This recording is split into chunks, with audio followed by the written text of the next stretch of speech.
है काश मैं ईद का चांद देखने से पहले अपने चांद का चेहरा देख लूं।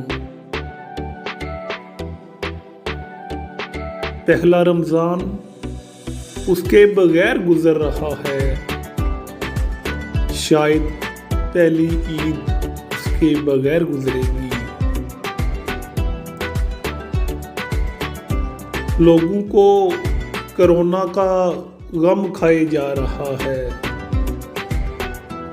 बिना उसके ईद कैसे गुजरेगी, हमें ये गम खाए जा रहा है।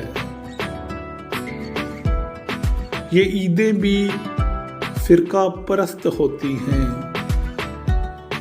ये ईदें भी फिरका परस्त होती हैं। किसी के लिए खुशी तो किसी के लिए गम लाती हैं। ये ईदें भी फिरका परस्त होती हैं।